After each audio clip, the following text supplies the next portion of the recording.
This week's episode of Talking Simpsons is brought to you by you. That's right, we're on Patreon now, so head on over to patreon.com/TalkingSimpsons. For as little as $5 a month, you can help our show and get all kinds of great extra content on top of that. We've got a ton of great bonus content waiting for you right now, so head on over to patreon.com/TalkingSimpsons today. I heartily endorse this event or product.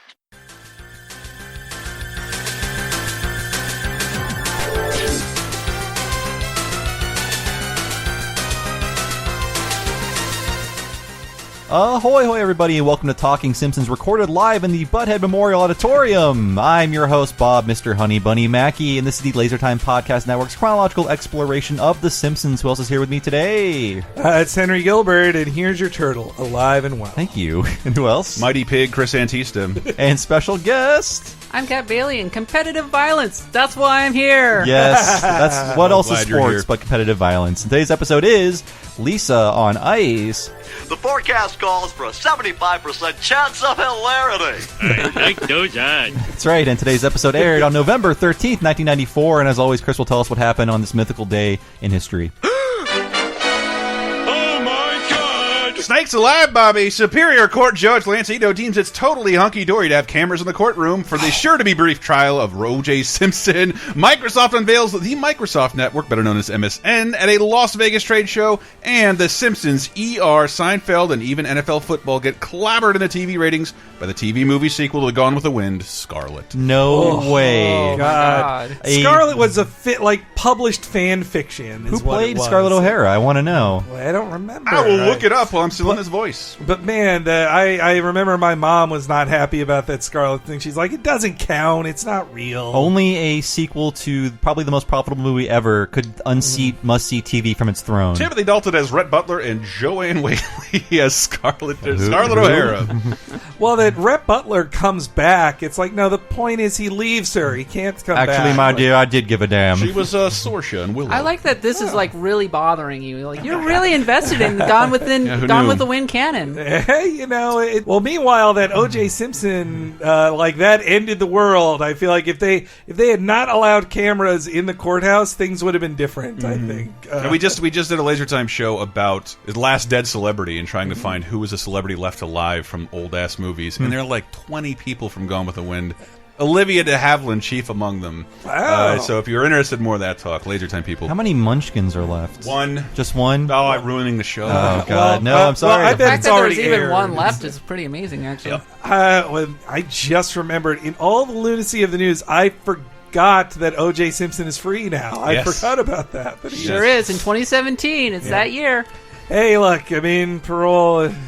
Anything goes. You got a good new DuckTales and Sonic game out of this. Yeah, hey. Maybe that's a trade-off. OJ Total is free. fascism, great Sonic game. Yeah. Best Zelda game, too. So today's episode is another Mike Scully episode, and I think one of our patrons, or maybe a comment on Laser Time, pointed out that Mike Scully always writes, or tends to write episodes about children, and they tend to be in competition. He is one of the few writers on the staff at this time that has a family. Yep. So a lot of his episodes are like based around the children and what they're getting into. Kids in competition, kids attacking each other, and also very well observed sibling behavior. As a sibling, I think we all. Well, I don't know, Kat. Do you have a brother or sister? I have a younger sister. Please tell me her name is Kit. I have a younger sister. They were separated at birth. She is 6 years younger than I am, so we had quite the age gap. So, for example, I was in like middle school when she was in elementary school. When I graduated from high school, like she was just getting into middle school, so we never really understood one another. Like we weren't not that close, and though we did things, we watched cartoons together. Yeah.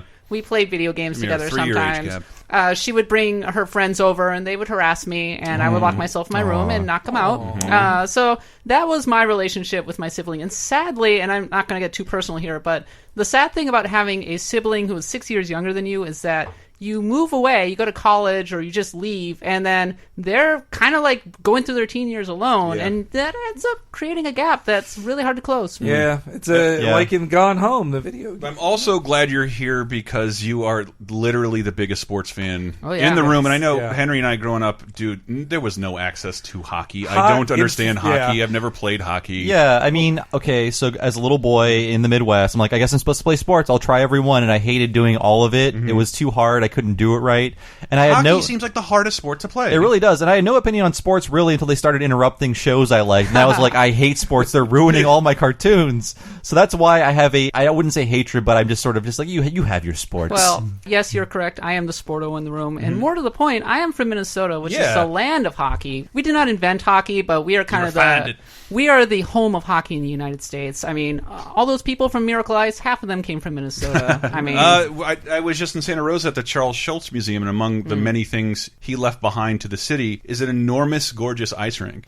So he could recreate his Minnesota upbringing. It's really weird. It's one of the biggest, most lavish things I've ever seen for ice skating and hockey. Yeah, so the thing is, if you grow up in Minnesota, I'm not going to bore you with too many details. Oh, Even if you hate sports. So in my elementary school, you had a ice rink out back that they actually, like, they would flood the area out back, and you'd have an ice rink with a warming house. And even if you did not like sports, and I did not like sports growing up, you would learn how to skate. Like, that was just the thing you did. The movie Inside Out, which I love, it's my favorite Pixar film, and it's kind of the movie of me. The main character plays hockey, and it's like a stereotype, but so many people play hockey. Like, I played goalie. When I was forced to play hockey, I played goalie because it was the only thing that didn't require too much movement. Yeah. So I totally identify with Lisa. In fact, my girlfriend, like, she decided to recapture her youth.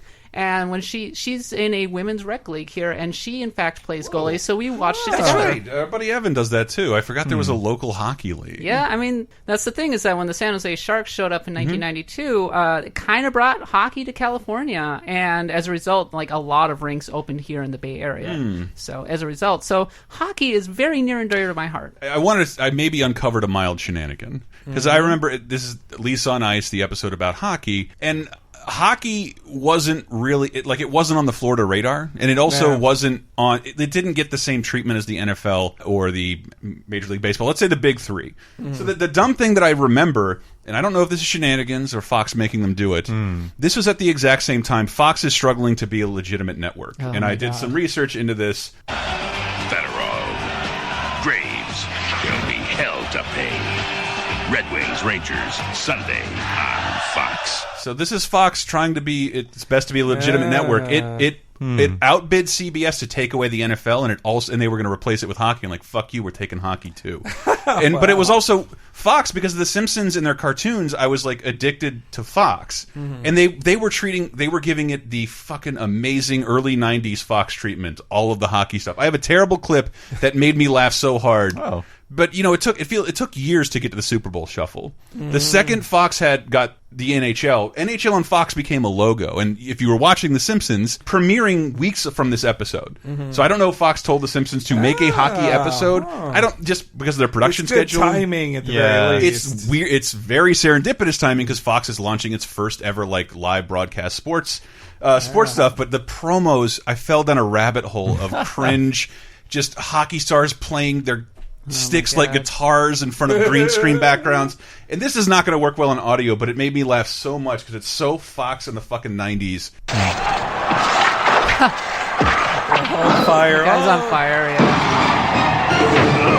So they're editing. The guy just exploded. The guy exploded on the ring. It's like NBA Jam almost. They're editing fire around people, lightning around people. They make songs for the Stanley Cup, like hip, like fucking Motown Philly-esque songs about NHL. Fox's run on the NHL is quite infamous around hockey fans because the glowing puck. The glowing puck. You don't watch the puck, okay? Like, that is not a thing. Everybody's like, I can't see the puck on the screen. You watch the players. Yeah, so that's the thing. Now, the thing that you mentioned, like hockey in Florida was not really a thing. You're correct. But around this time, Tampa Bay Lightning had an expansion team, and actually they had maybe the first and only female professional athlete in the league. Really? And this was Manon Rhéaume. She was a about this. female In the NHL? goaltender from Quebec. Holy shit. She signed a contract with the Tampa Bay Lightning in 1992 after trying out for them. And it was a publicity stunt because she was a new person, and people in Florida were going, well, hockey. Hockey women. So This feels like a real Air Bud moment. They had to consult a rule book.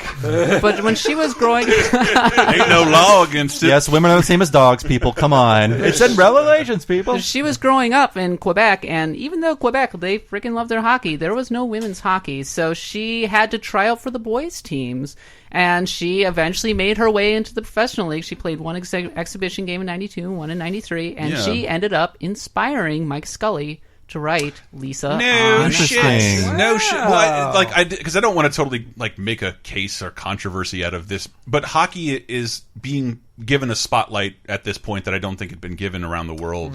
Well, this was a very particular time in history, and I won't bore you too much with the details. No, but I tried to look this up to see the trajectory of hockey. hockey was very popular in 1994. Now, amusingly enough, this was during the NHL lockout. Yeah. So this you're right. episode aired during the NHL lockout.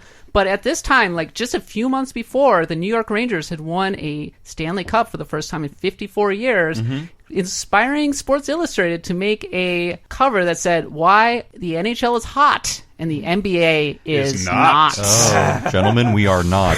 What is the answer? Because an American team won something? Well, it's because it's because a popular New York team won, but also things like the Mighty Ducks were a thing at that And I was going to time. get into that later. Cool. It started the year right when this episode was probably going into production. Disney had not only made a popular Mighty Ducks movie, but somehow spun off this forgettable children's film. And this episode has some roots in Mighty Ducks. And Well, was the LA Kings craze a little before this? yes, Like it a was. Gretzky thing, right? Because Gretzky moved to the LA Kings in from 1988. Edmonton, right? Yes, from Edmonton, and He's not American? he showed up. There's a great documentary on this on 30 for 30. He shows up in LA, and suddenly LA is like, "What? The greatest hockey player of all time is here? I don't even know what hockey is."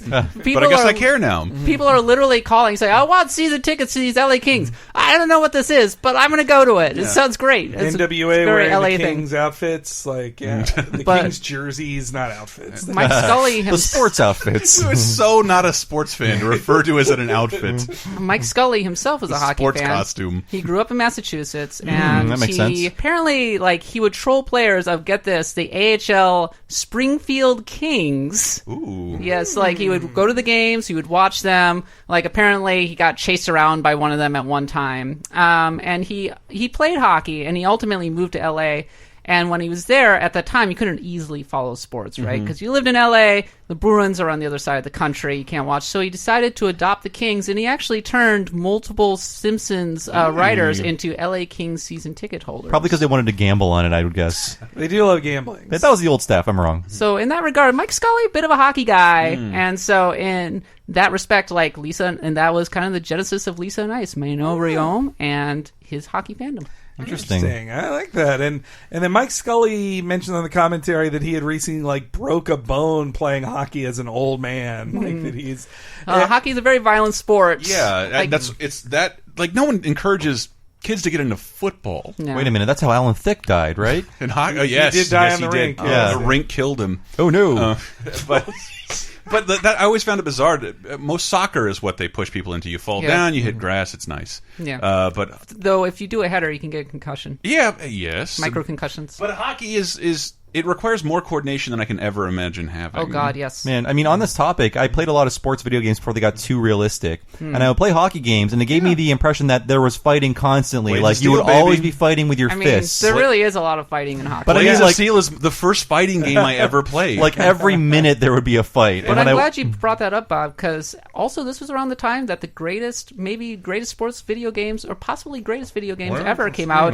NHL 93 and NHL 94. Yeah. I think one of those is in Mallrats. and swingers. Yeah. By the way, swingers. That Yeah. reminds me. There was an oral history on that scene. They said that they wrote in the script and then this guy bleeds, and so then when they're filming it, they're like, "I'm trying to make this Gretzky bleed, and he's not doing it." And they had to ultimately get somebody to Hire a Henry and get in there. to make it up, to make the scene, add a digital effect to add it? digitally, or to build it within game to do it. That's sort of like how in Back to the Future 2, the version of Wild Gunman Marty plays is just CGI. It never looks that smooth in the real arcade When- version. My last hockey anecdote, Yes. I won NHL 95 for the Sega Saturn in a Tiny Toons call-in contest. Well, actually, the fighting, that reminds me of the one hockey game I ever went to. In the late 90s, they were aggressively advertising the Jacksonville Lizard Kings. That's a great name. It is a It great is, name. unless Oh my you're God. Jewish I'm and gonna- take offense. I'm going to cheer for the Lizard Kings. I mean, it's the secret team of the The reptilians, lizard right? people, they have their own hockey team. Is that Jim Morrison? I'm confused. That was Cat's old governor. Okay. Jesse. So they wanted to bring in families. It was family night. It was Disney night. And so they were having like Disney trivia to give away Disney VHSs. Frozen is a glimmer in Walt's eye. And they got in fights every 5 minutes to the point where the announcer apologized of like, we're so sorry for the fights, everybody, because you just know the owner of this place was like, we told it was family night, and these guys are I remember the moment where like, you know, the guy threw off the gloves, takes off the helmet, and then he just looks at the other guy and like motions like, come on. I was like, whoa, this is rougher. And as than a non-sports fan and a total wussy pacifist, I never understood why fighting is still allowed in hockey. I'm going to say this. I don't understand it either. I think it slows down the pace of the game and everything. And honestly, like there are a lot of really sad stories about like if you ever watched the movie Goon. I love the movie. I made a reference to it while we played Shadow the Hedgehog on our YouTube channel. Yeah. Sometimes trash flies in my face. Many sad stories. Like my team, the Minnesota Wild, had an enforcer who was quite like beloved, but he got addicted to painkillers and ended up committing suicide. I mean, like that's the darker side of it. That counts as a forfeit, right? They're not fighting. My God. They're not fighting. One man's just trying to help the other man take his shirt off, and it's not working out so well. So, well, before we get into the episode, I also wanted to say that this episode is important to me, but in a bad way, in that Homer is so awful in this. He's super jerk-ass Homer. But funny as fuck. But it hurts me in the way of seeing a mean father be mean to children. Like, it does hurt my feelings. That was another, and this could be going too far. Did anybody have a father who pushed them into sport? Thankfully, no. But because my dad gave up on sports, by the time I was 7, he's like, "You're not playing Little Just League." kidding. My dad pushed me into sports, but like he was playing soccer, so I was like, you should play soccer, and then I'll coach the team. It'll be fun. But the disappointment and judgment was there. From none of my that. Dad. He didn't need sports. This is Exhibit A for the case that jerk-ass Homer did not suddenly start when Mike Scully took over the show. He had been there before this. This is in a this prime Mike example. Scully written episode, right? But I mean, he didn't write the entire episode. No, and they let it happen. But Homer shouts in Bart's face, like, think of all the time I wasted on you. And that's my favorite point, and I'm going to adopt it. Arc the elbow up. And he makes him flinch by, like, almost swinging a punch at him. That is my line of the show. Yeah. Yes. so messed up, my God. It is, but I think to its credit, it's a fucking buffet of the worst traits a father can embody. Oh God! And it's ludicrous. Well, the entire point of the episode is that making kids be in a competitive sport destroys them. They don't get to enjoy the sport. They just have all your shit put onto them. And how it's really more about the parents, not what the kids want. And honestly, there's a youth sport industrial complex in this country now where I'm not joking, where kids who are good at sports are basically like, people show up and say, hey, do you want to put your kid into like traveling teams? Okay, well, you're going to pay like thousands of dollars. They're going to travel around. They're going to play year round, and they have a 1% chance of maybe making a pro team someday. And parents who are awful will go, oh yeah, I want my kid to be in the NBA or the NFL. That's what I did, actually. I was on a traveling soccer team. I had to make it. It took me years to make it on the team, but they're some of the fondest memories of my life. Most of it watching Aladdin and Ernest movies in a van, and the first ever TV in a van that I'd ever seen. On that traveling team, you were team, such a messed up kid, Chris. My God, Tallahassee Rangers. On that traveling team, Chris was the new Sparkle. Well, wasn't there just recently a new terrible sports dad in the news of LeVar Ball? Right, LeVar Ball. I mean, I wouldn't necessarily call him a terrible, overbearing sports dad. That's a great name for a sports dad. Tiger Woods' dad was a terrible. Oh yeah, he was a tiger dad. I'm done. I'm leaving now. Bye, Bob. It was fun. LeVar Ball. I only know LeVar Ball because he was in WWE. He did an appearance. And he wants to have his own business. Like he wants to sell shoes. But anyway, that's sports. I think Homer's behavior can be hand waved away if you say he's caught up in hockey fever. Once they're out of hockey, he's not this bad again. I would. Hockey does turn you into a terrible person. I can say that for myself. They bring it to a ludicrous extreme beyond hockey. Yes. Like he is the bad father across the board. South Park does this as well in an episode, relatively Bad well Dad. known. Yeah, that's This is America. Oh, this is America. That was the Little League one. I didn't hear no bell. This starts out with David Merkin has some amazing mockery of news, but this is my favorite. And when I think of disingenuous news, I think of this. Great Harry Shearer performance. It's Channel 6 Action News. Action news. Last place an impressionable kid can go for TV violence. Now, here's your action anchor, Kent Brockman. Hello, I'm Kent Brockman. Our top story tonight, a tremendous explosion in the price of lumber. President Reagan dies.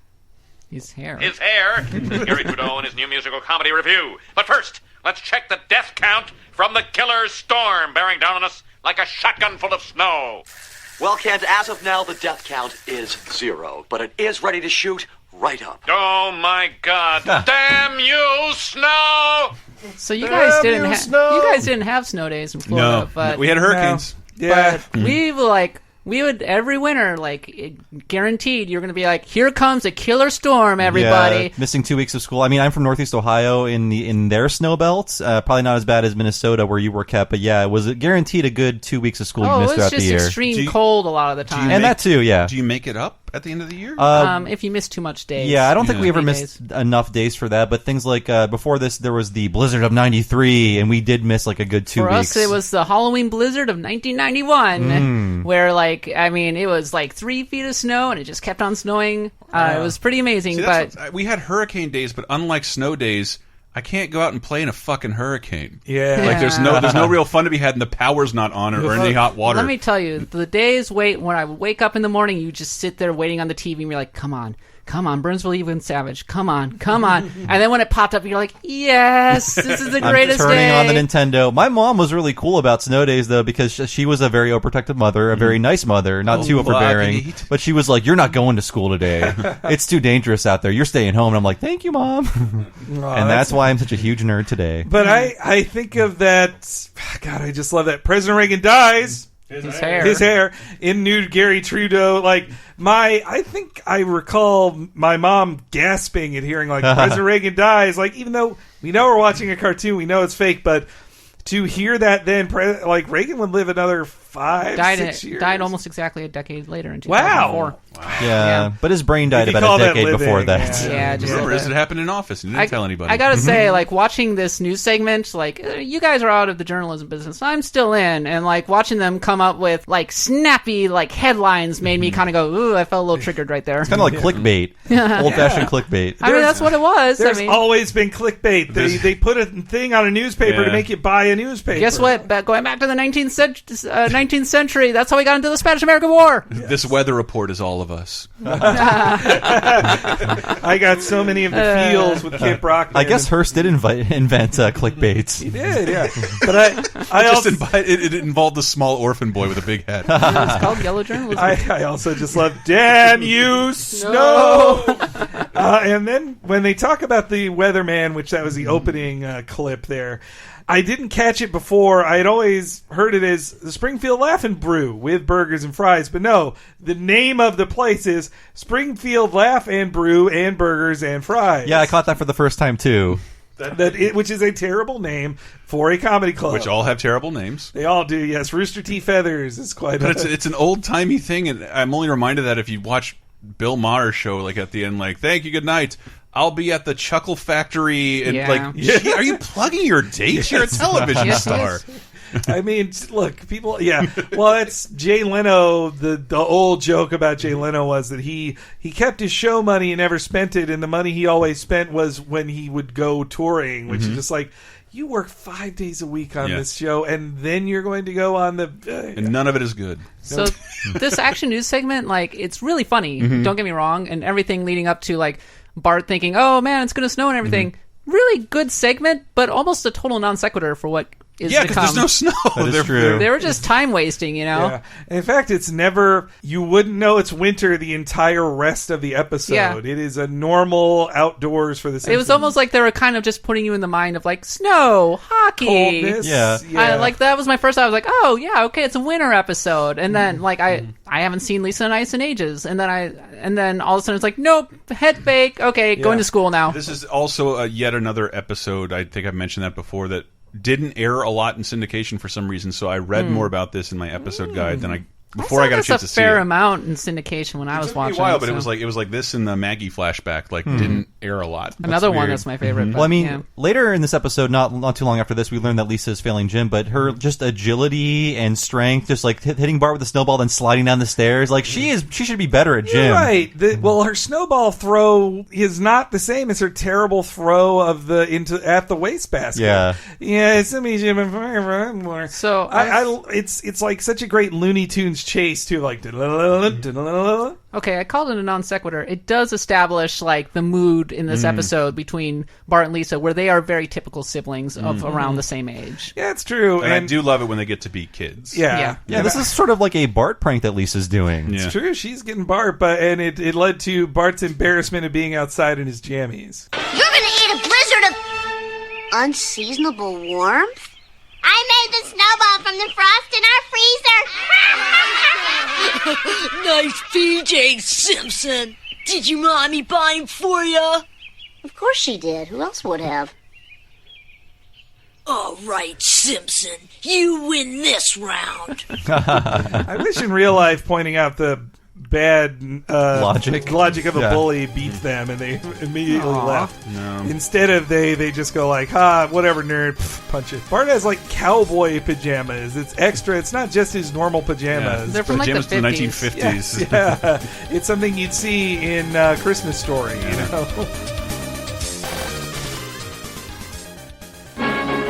The Simpsons will be right back.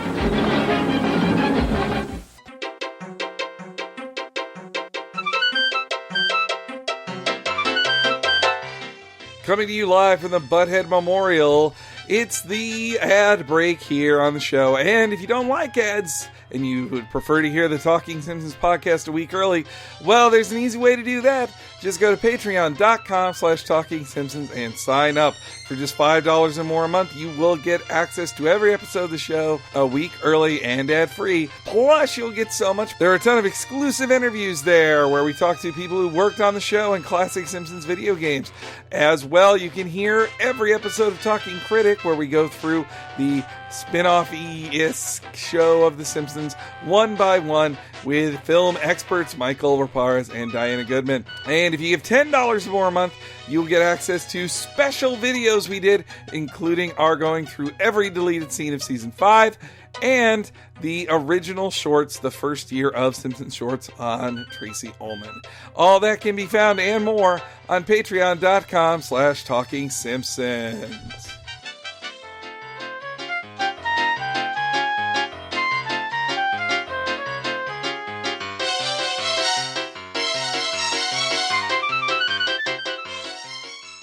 You know, it's cool to wear to a hockey game a t-shirt. Yeah, that's a bad intro, but hey, what's not bad is our new t-shirt, which is on shirtsicle.com. Just check it out. A Talking Simpsons shirt right there, based on the design for Ion Springfield, obviously a very important song to this show. It was designed by the wonderful Nina Matsumoto, and you can take a look at it right there on Shirtsicle in the section for podcasts, or you can find it at the address tiny.cc/talkingshirt.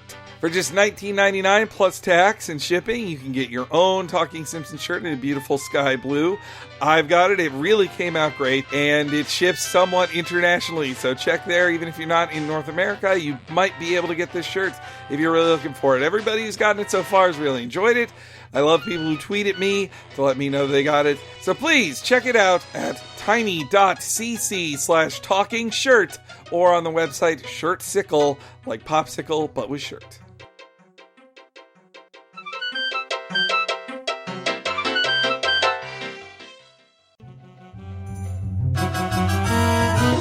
Hey, this is Hank Azaria. You're listening to Talking Simpsons on Laser Time. I didn't know that was a thing.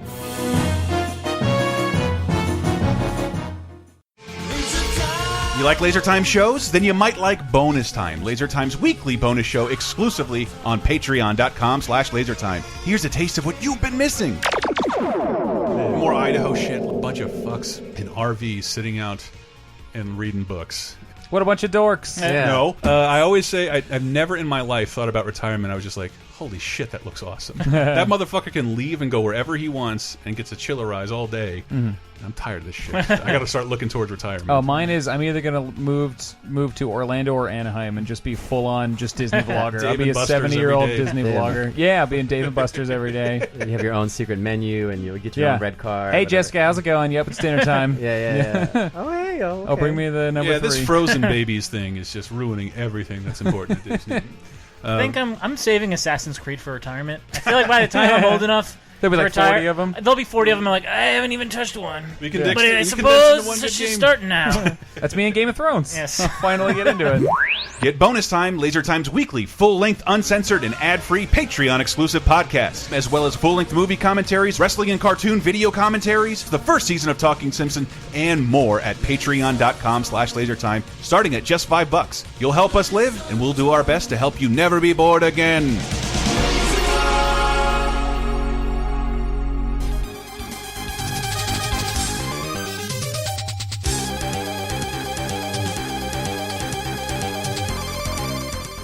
So yeah, Bart didn't write his book report, but he's thankfully saved by an interruption. A class assembly at the Butthead Memorial Auditorium. Attention, this is Principal Skinner, your principal, with a message from the principal's office. All students, please proceed immediately to an assembly in the Butthead Memorial Auditorium. Damn it, I wish we hadn't let the students name that one. Children, the times, they are becoming quite different. Test scores are at an all-time low, so I've come up with these academic alerts.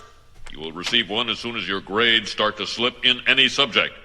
This way, your parents won't have to wait until report card time to punish you. How innovative. I like it. Hey, Dolph, take a memo on your Newton. Beat up Martin. Eat up Martha. Yeah. Oh boy. All right. Let's get into the research on this. There's actually, well, first off, the Butthead Memorial Building, I swear, is a reference to a real life thing So too. Do you have this? I do. Okay. I do, wow. and I meant to find. I wanted to find a news clip, but instead I will just read the article in a news voice. Well, I guess I can get into that later. But I like The Simpsons has been one of my favorite things for so long, and phenomenons have come and gone, and I love it when they acknowledge them. Ren and Stimpy. Later on, I feel we have a Gamera MST3K reference. Yes. Yeah. In the show, but like Beavis and Butthead was white hot, premiered in March of '93, so it was really, really big right now, and I love it when The Simpsons kind of tips the hat to the new Simpsons. But it couldn't have been hotter. But what had happened in Greenwood, South Carolina, to teach the kids about participation and voting, they allowed the children to vote on the name of the elementary school. And all of the children, of course, chose Springfield Elementary School. So I'll try and read this as a newscaster. This is a news piece from Greenwood, South Carolina. And it's really funny and old-timey. Once again, the rascal Bart Simpson is causing commotion in school. But this time, it's not the Fox Network cartoon. It's here in the city of 20,000 in northwestern South Carolina. Parents and teachers want the school board to back off its Senate approval of the name Springfield for the district's new $3.6 million elementary school. That's the name of Bart's school, and teachers say it's hard enough to win respect from children without having to tie a cartoon character known for bucking authority figures and disliking school. This is a Bible Belt, let's be real, said Greenwood County School District 50 spokesman Furman Miller Jr. Some parents are offended by someone like Bart Simpson. He's obnoxious, talking back little kid, he's a rebel, and most kids today need to be more respectful. You don't know how hard it is to deal with kids these days. The whole episode being harmlessly enough just before Christmas, when school officials decided to make the naming of the new school a learning exercise. They asked students to choose a name and then compose essays on why theirs should be selected, and this won by a landslide. When are people going to learn democracy just doesn't work? I mean, if it were 2017, it would just be Schooly McSchoolface. Well, so Hitler did nothing wrong elementary. So yeah, I read up on this too, and that they left it up to the kids, and the kids' parents didn't know it was Springfield. They had no idea. They didn't know what Simpson. Bill Oakley said it to us in our first interview with him. Like, kids watch the show, not adults, so you could get it. And believe it or not, it stuck. Like, I was a 301st viewer on a video of teachers from Springfield Elementary, but it was just so great of a recent video from there of kids at Springfield If you Elementary. Google it, it's just a fucking school. It still is a school. But it's not in Springfield. No. And it's home with a fighting Christ. Well, now those children who named it, like, they're in their 30s. Yeah, I know. Still laughing. I do like hearing kids these days. They're our age. Yeah, they're our age. Wow. So Millennials. And so, yeah, that happened just early enough. Like this aired in November, and that happened in January. So I think it's absolutely about that. I'm learning. And I went and looked up this old article for Beat Up Martin, because I thought we talk a lot about how Simpsons worms its way into our lexicon, but it's interesting to see how it wormed its way into Apple itself. When coming up with the iPhone keyboard, Eat Up Martha became kind of shorthand for what not to do. And in an interview with Fast Company, Scott Forstall, senior vice president of the iOS software, like the iPhone, in the hallways at Apple, while we were talking about the keyboard, you would always hear the words "Eat Up Martha." They were Nina Guttara, Apple's former director of engineering of iOS applications. If you heard people talking and they used the words "Eat Up Martha," it was basically a reference to the fact that we needed to nail the keyboard. We needed to make sure the text inputs work on this thing. Otherwise, everyone would say, "Here come the Eat Up Marthas."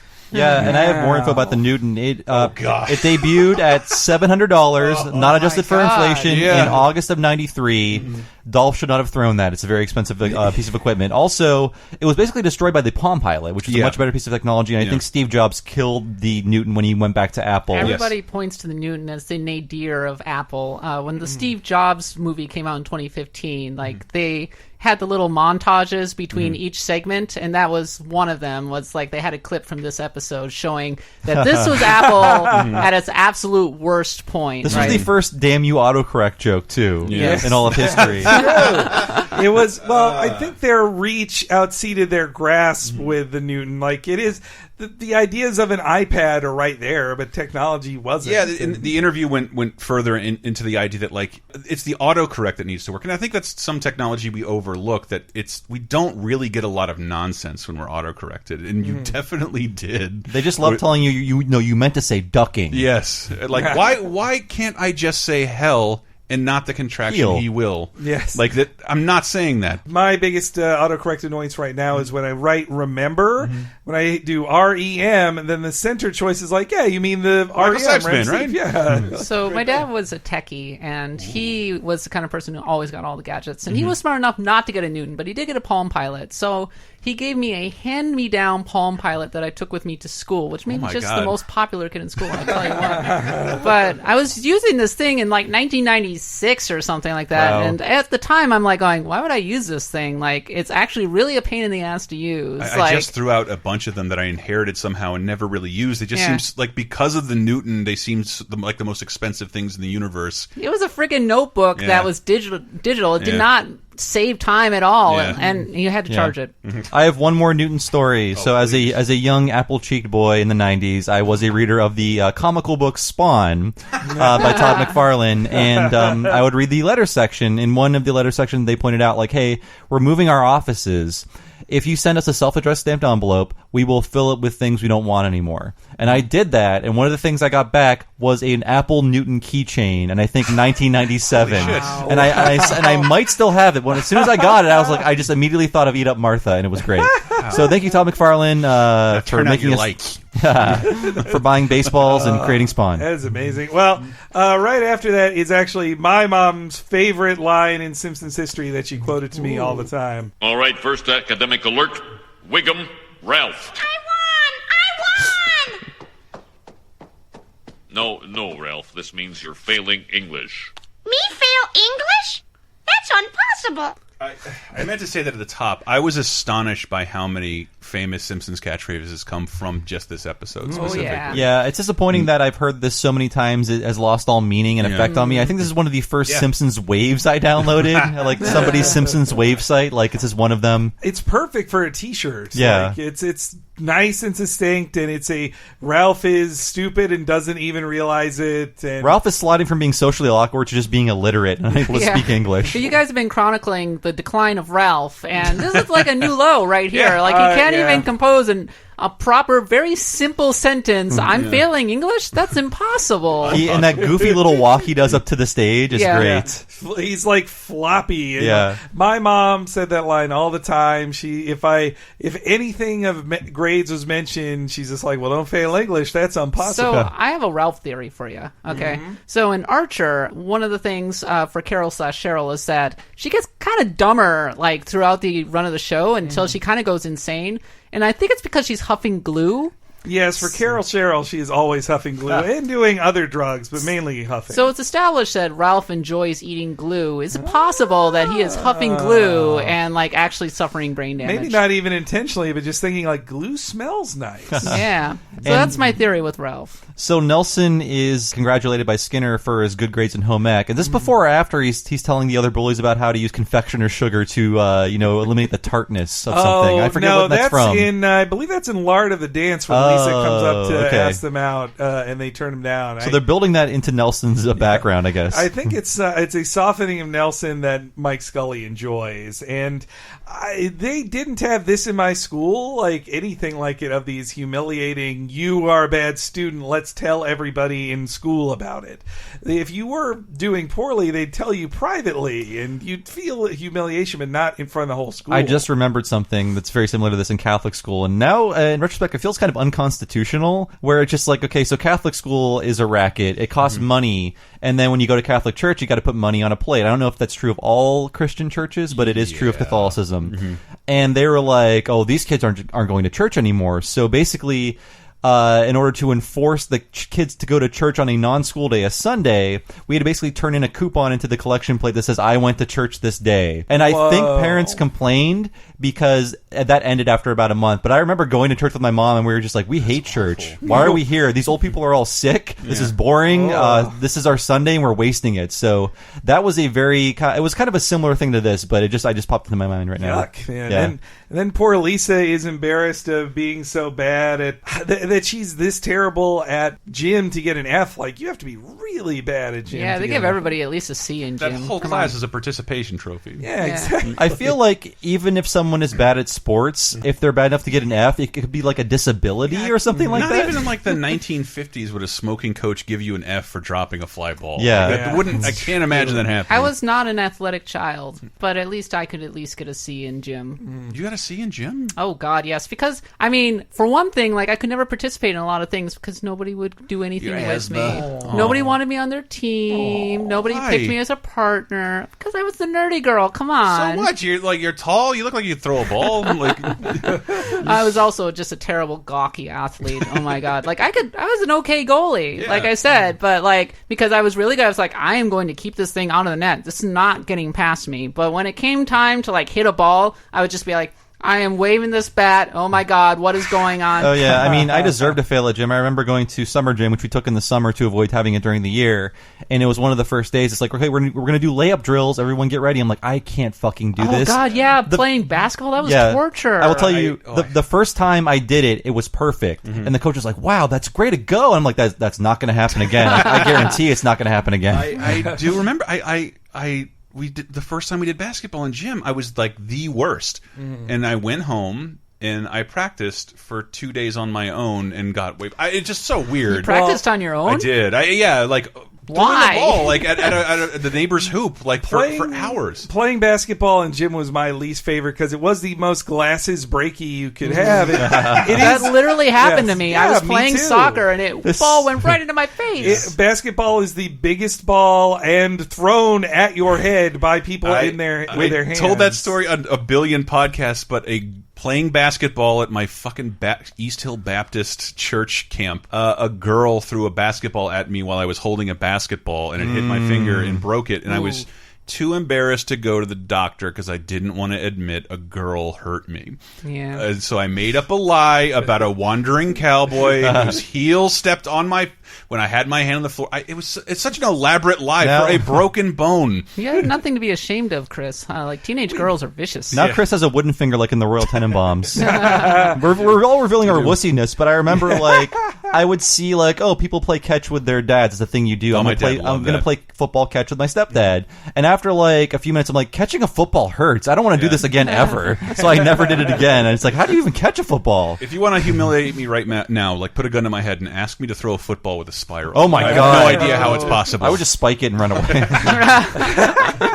Well, speaking of interactions with your dad, this is the start of Jerkass Homer in this episode. Oh, yeah. Lisa, your father and I are very concerned about this warning. I really hope you try harder. That's all of them. And I'm so proud you didn't try to forge my name. How about a present, son? Well, I could use a new pair of hockey skates. Done and done. Thanks! That's not fair. Why is Bart getting a present and I'm getting chewed out? Ah, the mysteries of life. Welcome to the tyranny of diminished expectations, people.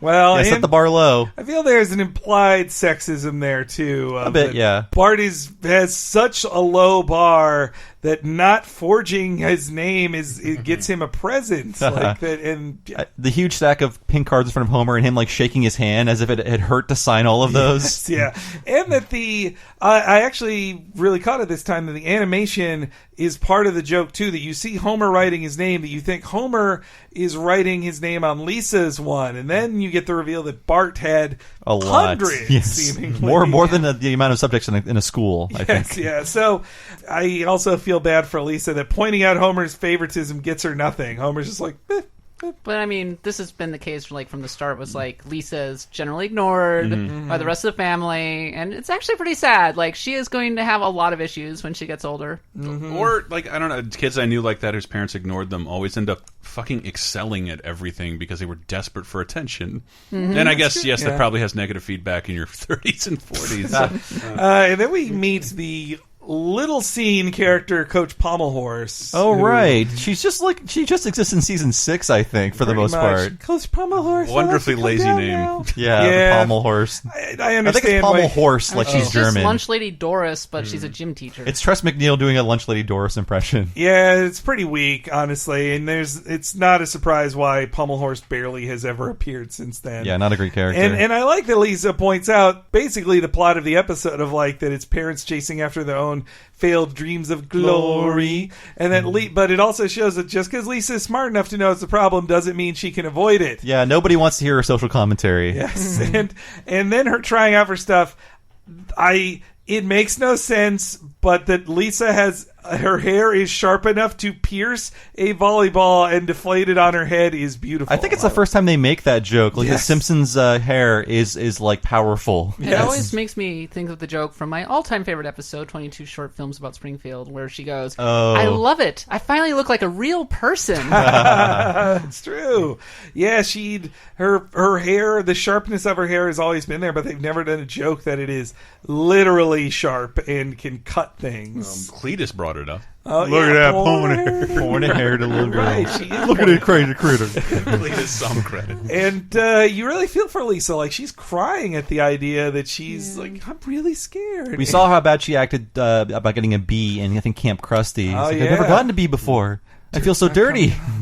And then just Homer's entrance of sports. Well, that's how I wake up every single morning. That's what's going through Kat's brain at all times. Immediately after Marge is telling Lisa sports aren't everything. Yes, and I just love Bart's silent shaking his head like...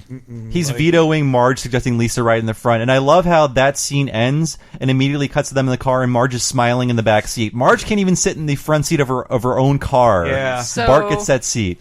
Okay, so I like this episode, don't get me wrong, but get out, Kat. This is where they like completely decide for one episode, okay, entire family dynamic is now changed. Bart is now a jock, he's excellent at hockey, Bart is an overbearing sports dad, and apparently they're a sports family where Bart sits up front all the time, where up until this point, Bart has been a mischievous little fat kid who has apparently never been athletic at all. Completely disrespects Homer, and if Homer liking what Bart does would never matter to Bart because he would just say, like, shut up, Homer. Yeah, I mean, Underachiever and proud of it. Homer has an infatuation with Bart in this episode we rarely see. I mean, I think it's just because, of what Lisa tells the coach. Yes. Characterization for the convenience of the plot. And I believe Chris called this the best line. Let's do it. That's the joke. Okay, son. Just remember to have fun out there today. And if you lose, I'll kill you.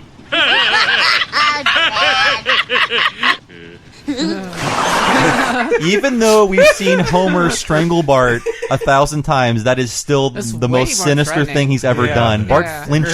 It's because, okay, now I'm not excusing like abuse or anything, but I feel like there's the comical, like this is very cartoony, and then when an adult like curls up a fist at a kid, and the child flinches. That's why it's funny. Yeah. Well, not just curls up a fist, but also like kind of moves forward towards you, like very threatening to show him like I mean business. You and will Bart die. just puts his hands up like, please, no. Like, But Bart's sound of just like, it's the biggest laugh Homer has gotten out of me without a word said. Like, it does deflate Bart a bit because he does have something to hold over Lisa, but it's also a very toxic relationship he has with his father. He has control over Homer so long as he wins. Yeah.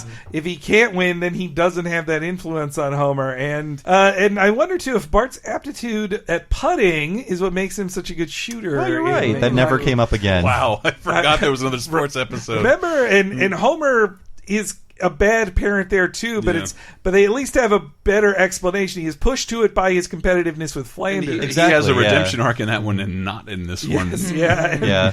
Kat, what position does Bart play in this? I mean, he would be like a forward. I was going to say forward or center. So they don't say whether he's a winger or a center, but I'm going to go on a limb and say he's a winger because we don't actually see him taking the draw. I'm more familiar with the Mutant League version of hockey. I think the rules are mostly the same. Is he the werewolf or the zombie then? I never played Mutant League. Oh, it's the only hockey game I actually got into. I love Steel, that. baby. Play the Steel. I want to make one more observation. So one of the things is like that by season 6, money, like the Simpsons money problems are kind of in the past, right? I want to point out that being a hockey family, very expensive. That gear is extremely expensive. And that's why it's a hard time. It's like it's a white person sport, frankly. Yeah, I mean, how much did that 44-ounce Big Lush cost Homer at the arena? Oh my God, that's a lot of beer. Well, I'm talking about like skates, helmets the stick, and skates and the helmets, pads and like it requires so much dental gear. bills. So like the fact that they have 2 kids in there, I just want to say like there's a reason that only the rich neighborhoods really have hockey. Oh yeah, it's an upper middle class sport. And they're slightly lower. Yes. And and then we get the Mighty Pigs, which is obviously Mighty Ducks. They'd been founded the year prior in Anaheim. But that I thought that was evidence of like the rise of hockey, like So Mighty Ducks takes place in my hometown, and so like it's kind of the movie of my childhood because it's set in 1991, and they do things like the rollerblading through the skyways of Minneapolis. Like they're going to the Winter Carnival, they're going to like notable landmarks all the time in the movie. And then at one point they go and see the Minnesota North Stars, who left the city in 1993 to become the before Dallas the movie, Stars. like a year after the movie's release, like 2 years later. They're like, "Whoa, it's Mike Madonna!" Hey, kids. So yeah, I watched it. I have a lot of fondness for the Mighty Ducks. Would you rather people think of the Mighty Ducks than Fargo when they think of your hometown? Yes, I would actually, because the Mighty Ducks actually takes place in Minneapolis as opposed to Fargo, which really doesn't. It takes place in the north. I mean, like 20 minutes of it takes place in Minneapolis. It mostly takes place in Brainerd, a tiny town that is literally 3 hours away from the Twin Cities. It's no Eden Prairie, I'll tell you that much. I remember Mighty Ducks being a huge phenomenon, but it's clear now that everybody saw it at some point. I saw it. Every kid wore shirts of it. It was one of my favorite hats. I bought the team Mighty Duck hats because it was just a Disney Duck's face, the duck goalie mask. And that's what the Mighty Pig is. Apu is running the Quickie Mart Gougers. He is, but I just like there's one specific Mighty Ducks joke. And that's Milhouse or reference. It's Milhouse being tied to the goal, which is a direct reference from that film. Oh, really? Mike Scully said that's what a coach he knew would do to kids to get them to be less afraid of the puck. It could have been a common thing in that era. Must have been a pretty common thing. Yeah. But it's Bart concusses him. And then they make a kid still play after being knocked unconscious. I mean, this was the 90s. Like they said, shake it off. Yeah, I mean, a football coach just bell rung. Take a salt tablet. A football coach just killed a high school student with a log recently during a practice drill. God. Yes, but I want to point out, like, Apu running a hockey team, that's cool, and I like him in this episode, but he has no children. We're little Jomshed. I mean, there's no real connection. Like, why would he run? I mean, he's busy enough at the Quickie Mart. Who's minding the Quickie Mart? I think I saw Sanjay at the party later in this, so maybe it's a brothers thing, and Sanjay maybe just loves hockey. Could be. He loves hockey so much. Well, it's also funny in the episode Apu's past relationship with the Simpsons has nothing to do with this plot. Like he calls Lisa little girl in it multiple times. Yeah, so after the hockey game we see Lisa fending off Bart's attacks and Apu decides he says, what if these same skills apply to hockey? I'll put her life in danger to find out. Yes. As we can see, children are very expendable in this episode for the sake of the adults. Yes. I want to point out that that's a reference actually to A League of Their Own. Oh, really? Yep, they throw a baseball at Gina Davis and she catches it with her bare hands. For one, interesting. Thank you, Kat. You won. So I'm going to live up to my side of the agreement. Here's your turtle, alive and well. Oh my God. Aw, thanks, Dad. How about some adulation for my little sister? Wow, Bart, I'm so impressed you were able to give Milhouse a concussion. Well, you're just jealous because you stink at sports. What the? Oh, I wonder if her skills will transfer over to the game of hockey. Well, only one way to be sure. Heads up, little girl! Right in her head! That's terrible. Goalie of my dreams. Let's try a hard one to make sure it wasn't a fluke. Hey, way to knock out my teeth! Yeah, that's it, Milhouse. Keep up the chatter. At least they're baby teeth. I think Pooh is trying to make sure he doesn't fall into a coma because he clearly has a concussion. That's true. Yeah. Well, so yeah, the puck right at Lisa's face, but let's not overlook. Like Homer was going to kill Bart's turtle, Kill or mutilate it. Yes, at the very least he said he was going to do that, and the Bart just happily accepts it. Like, okay, yay, Yeah. and he hugs him like to get The his turtle that we never see again. Yes, yeah, Jesus Christ, Whatever. That's so bad though. And It's then- really lazy, Yeah. I gotta say. I mean, it's a funny joke. Don't get me wrong. It's I a like funny that joke, joke, but it's but- just like, okay, like, way to introduce this point of characterization that it's never existed and will I never mean, he exist had again. a frog in one episode, and I think Sure. like it would have been weird to have it be Santa's little helper or Snowball too. Oh, that's you know? true, yeah. With threatening a pet. Oh, my God. Yes, yeah. Well, and then they go straight in the next scene. Homer gets even worse. Lisa, if the Bible has taught us nothing else, and it hasn't, it's that girls should stick to girls' sports, such as hot oil wrestling, foxy boxing, and such. I think women should be able to play any sport men play, but hockey is so violent and dangerous. Look at Milhouse's teeth. Mom, will you stop showing us those? Why does she have Milhouse's teeth?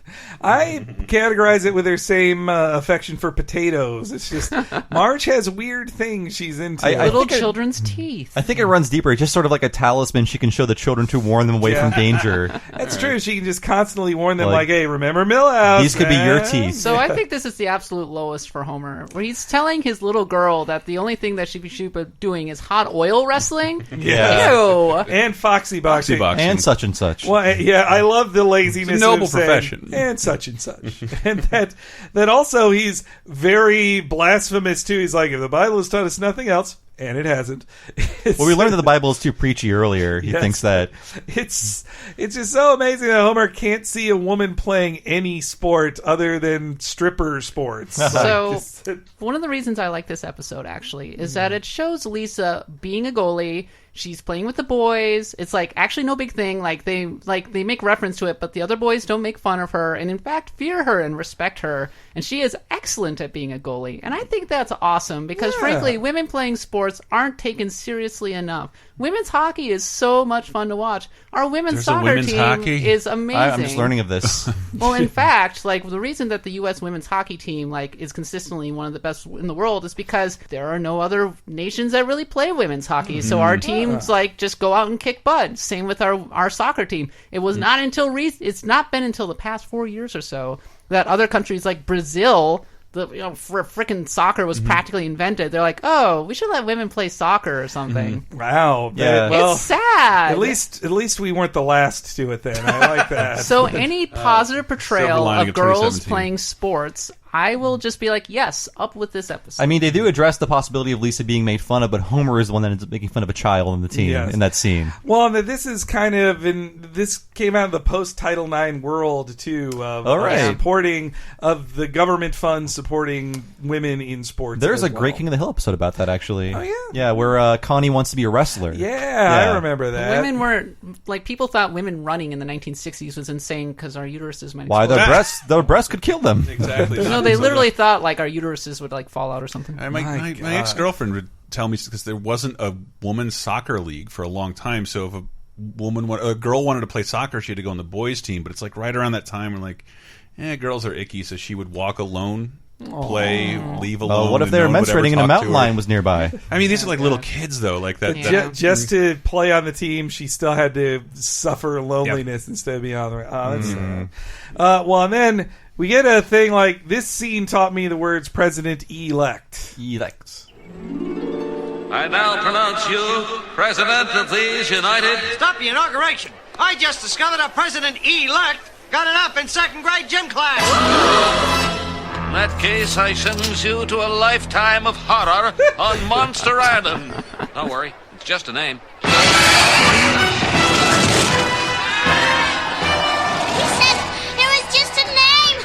What he meant is that Monster Island is actually a peninsula.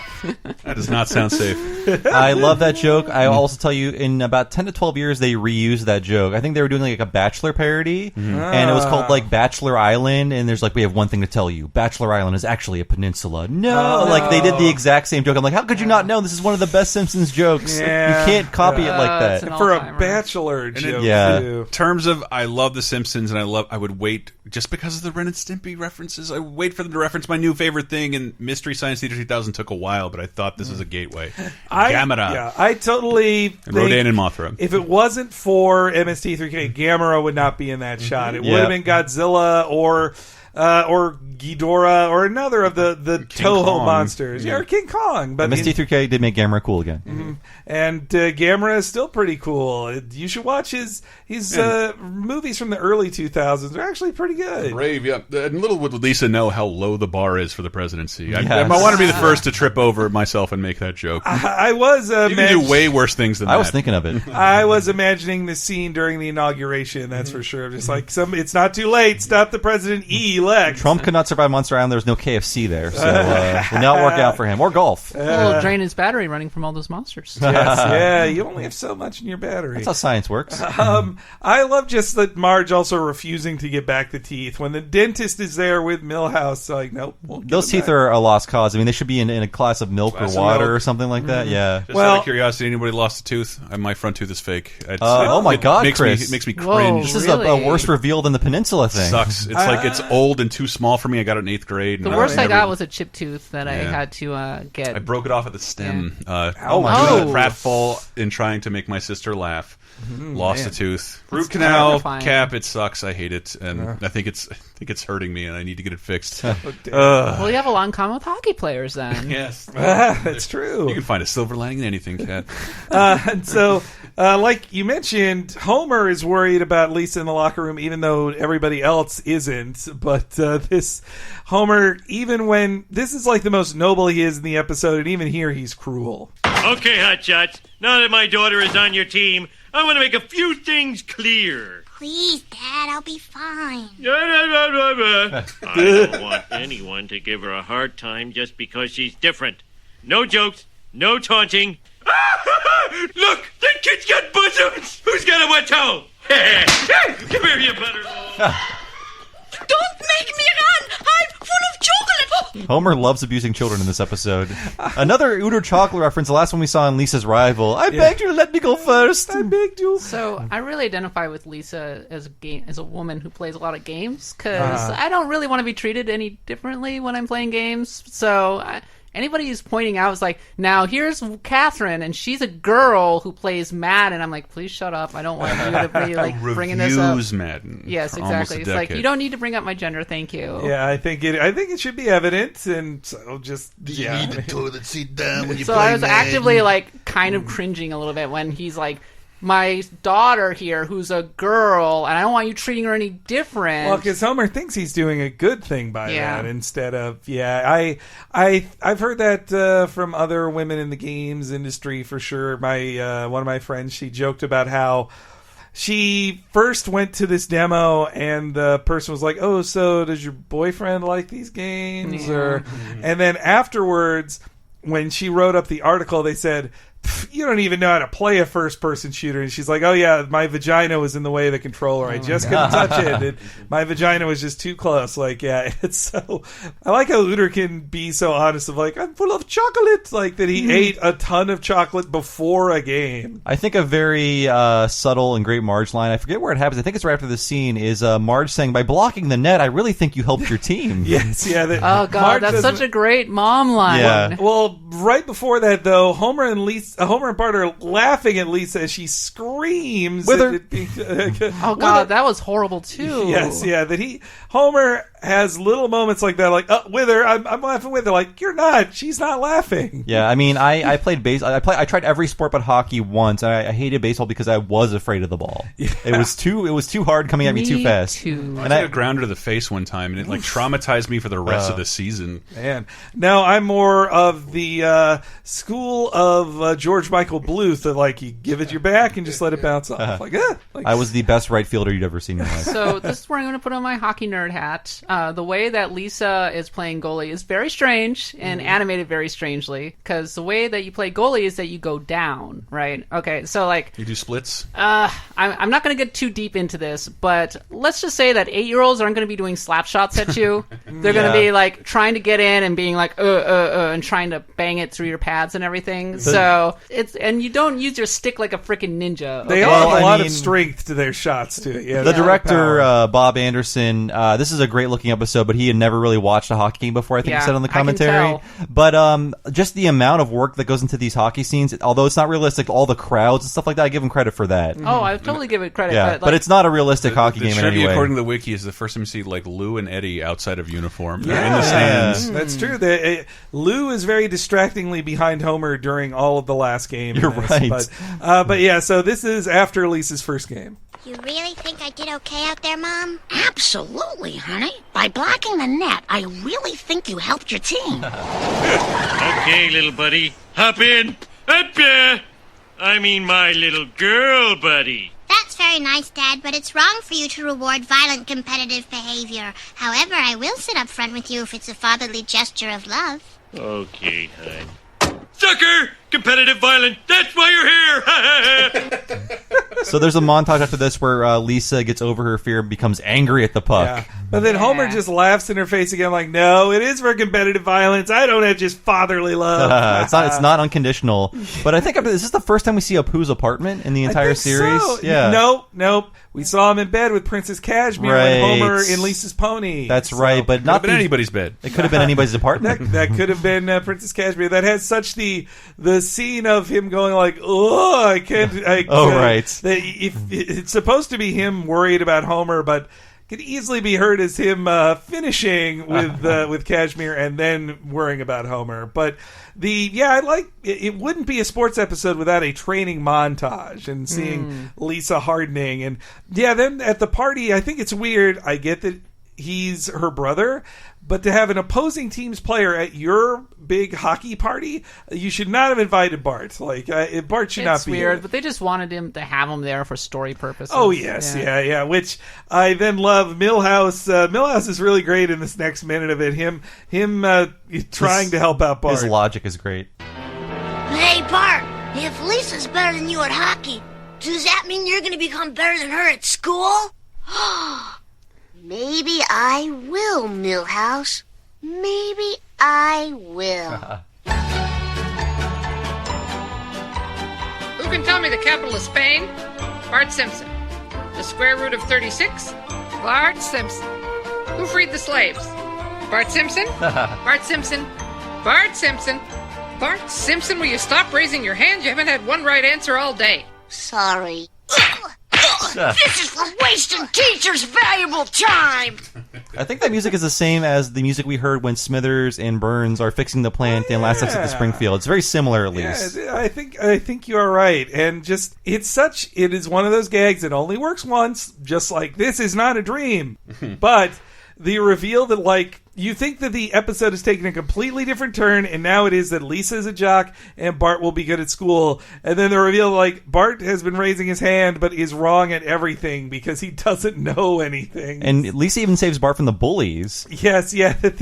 That first off, just the sound of, like, that's for wasting teachers. Like, they are pummeling him. And Lisa pulls Jimbo's shirt over his head just like you do in hockey. Yep, she did the hockey attack. It's great. Yeah. And then they just run from her, and then Jimbo has another to match his, like, did your mommy buy it for you?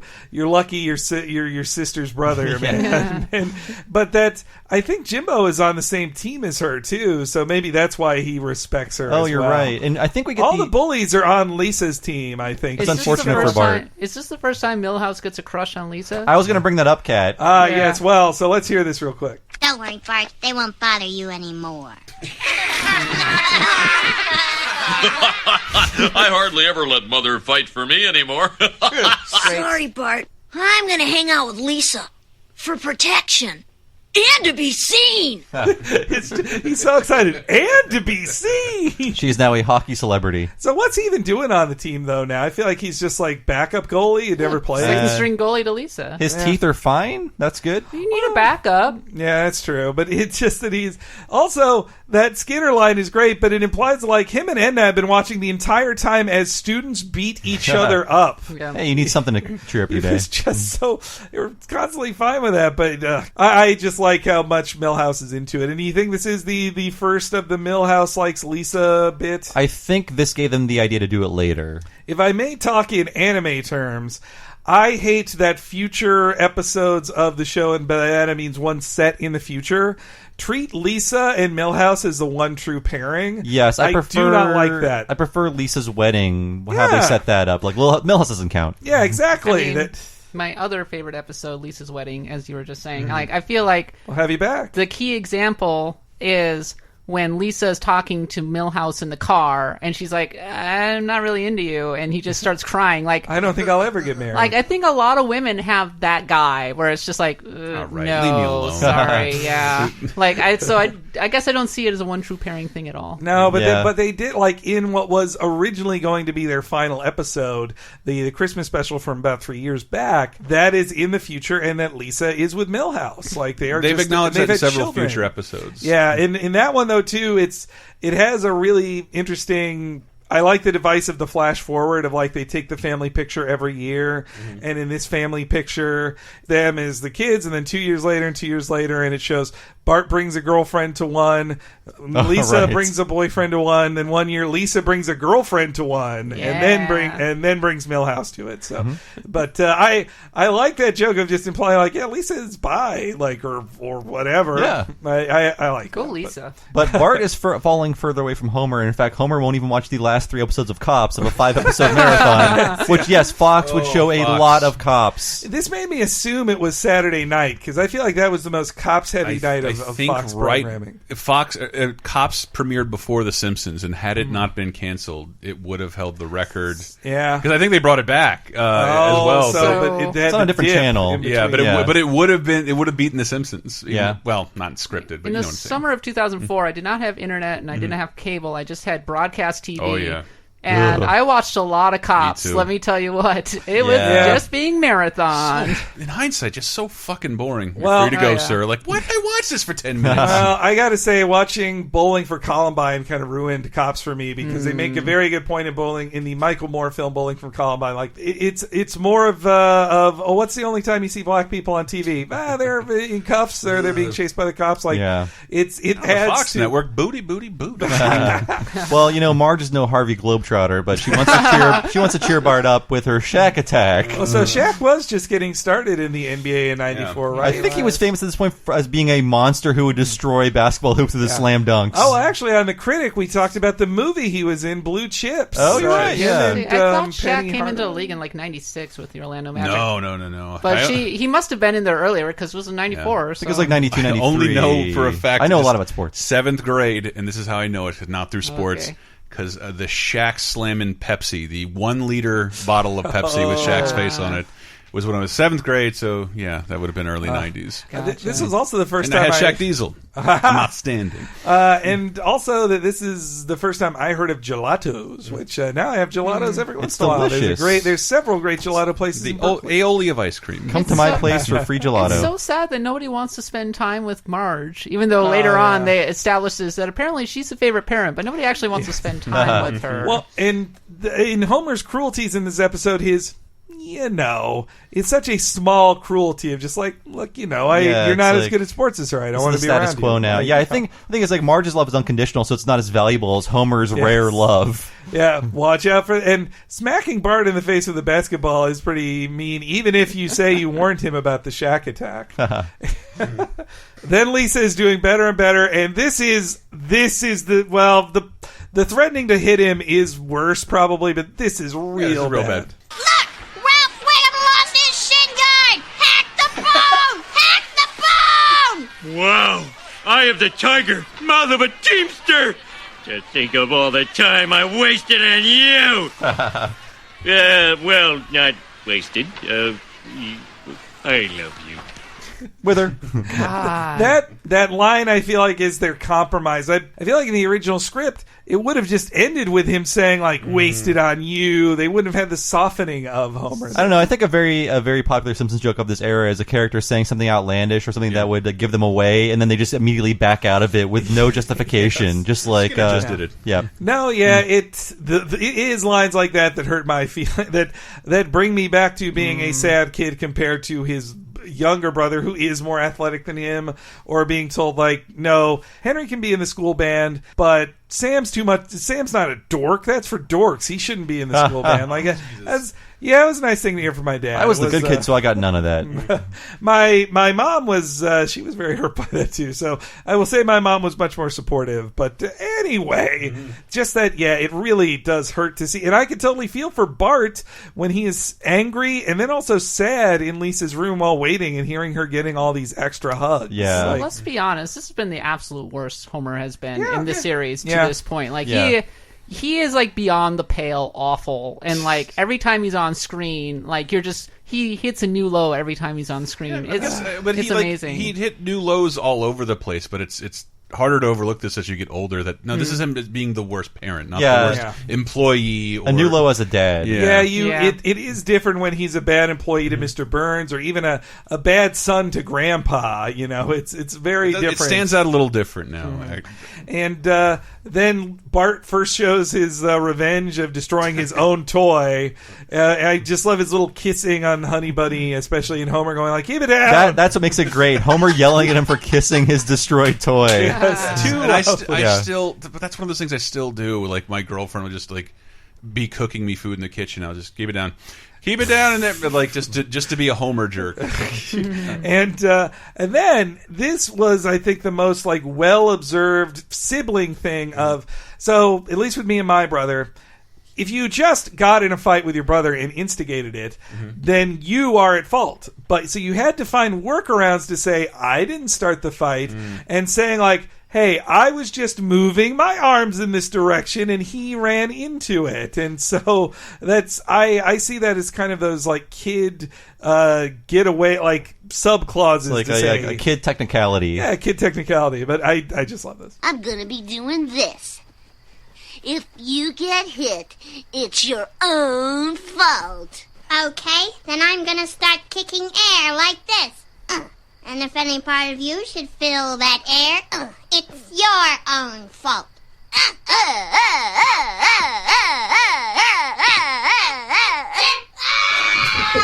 Great sound. Yeah. I better go check the that sound that out. only a parent Now, can know. Homer, don't you eat this pie. Okay. All right, Pie. I'm just gonna do this. Hop, hop, hop, hop. And if you get eaten, it's your own fault. Hop, hop, hop, hop, hop. No! Oh! Oh! My... Oh, the hell with it. The image of him eating the pie is just like a handful of pie. Yeah. It reminds me of one of my favorite visual jokes from Brother from the Same Planet, where he beats the garage, and the little dent on the top of the oven makes everything That's perfect. great, I yeah. love it.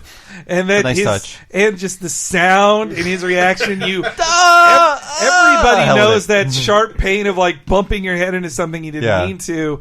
And I also just love Marge's delivery like she's in a Yogi Bear cartoon. That's what it feels like, yeah. Now, Yogi, don't you eat this pie. Say, Mr. So with Bart and Lisa fighting each other, like, it's easy to attribute that to Mike Scully because obviously he was the dad and all that. But apparently Mike Scully said that scene was conceived by David X. Cohen. Oh, okay. Yeah, like, I guess that was how he was with his own siblings. All right. I mean, yeah, you get in fights with your siblings, but you do when Marge. Well, I rolled around with my brother. Like, I never punched him in the face. But I just had an odd conversation with my sister in our 30s, and she's like, "Yeah, and you used to beat the shit out of me." I'm like, wait, no, I didn't. Like, I didn't. I had a friend who would beat the shit out of his sister, and it like scared me.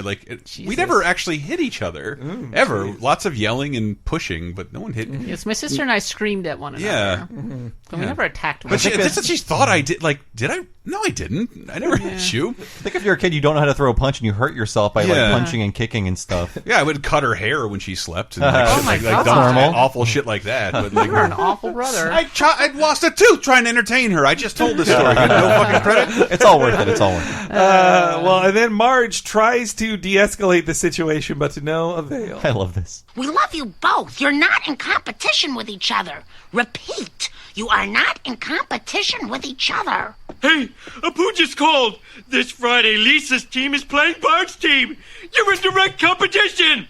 And don't go easy on each other just because you're brother and sister. I want to see you both fighting for your parents' love.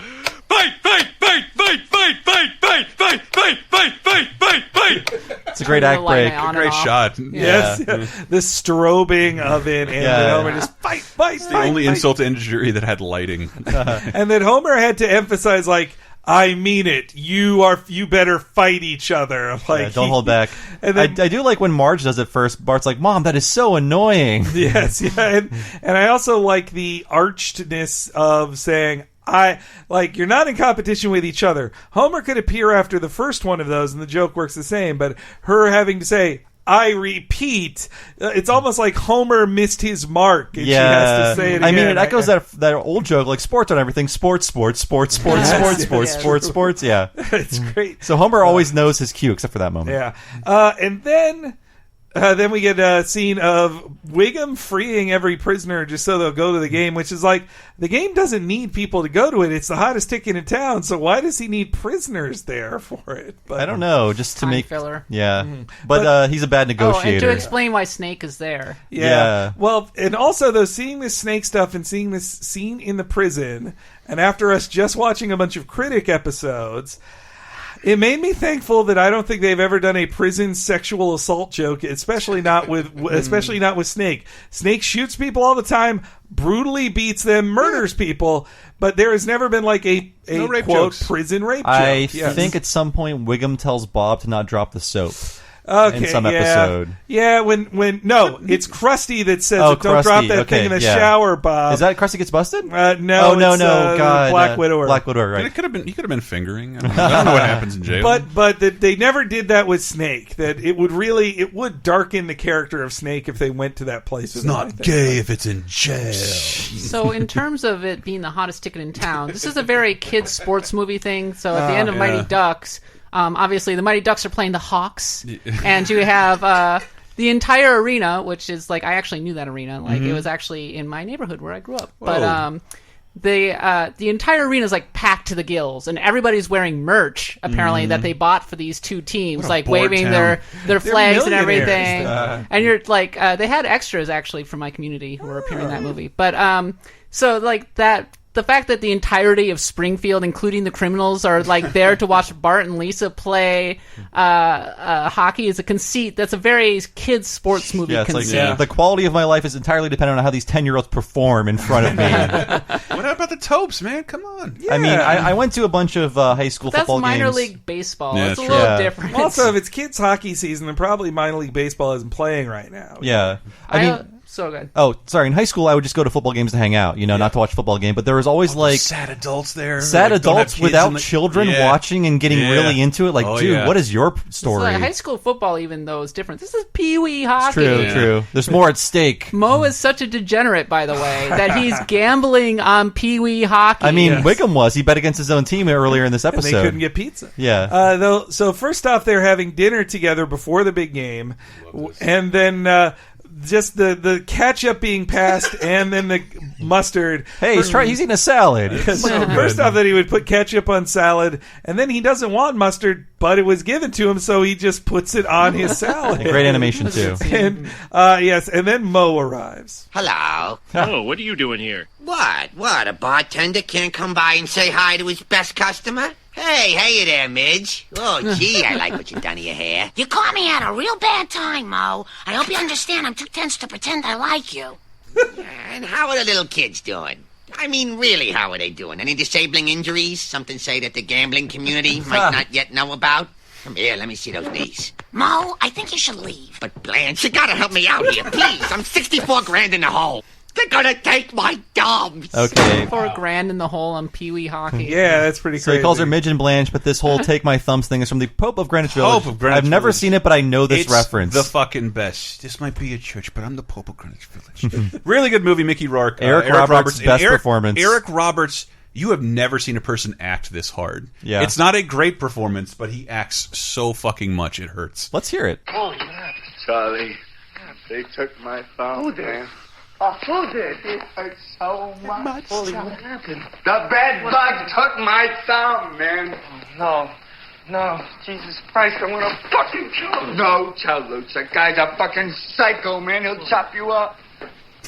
Oh, man, it hurts so much. Did they give you anything for this? Yeah. What did they give you? Yeah, they gave me this stuff.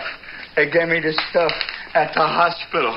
So yes, a man had his thumb cut off because of gambling debts. It only keeps repeating it. So I love that movie, and Mo is directly referencing that movie with He his even read. lapses into that voice. Yes, because it My escalates. thumbs! He just screams it at.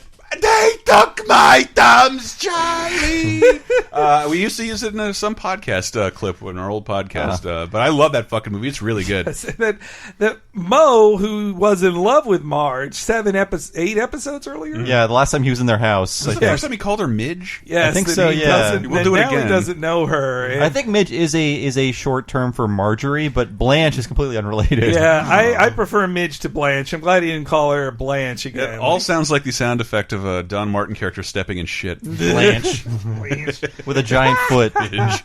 and yes, that they are gambling tens of thousands of dollars on that. And okay, so knowing how this episode ends, I think they should have taken Mo's thumbs, because in a tie, I would think nobody wins. Then you'd have to bet on a tie. It's true. Yeah, well, I don't know. I haven't done a lot of sports gambling. Is it just?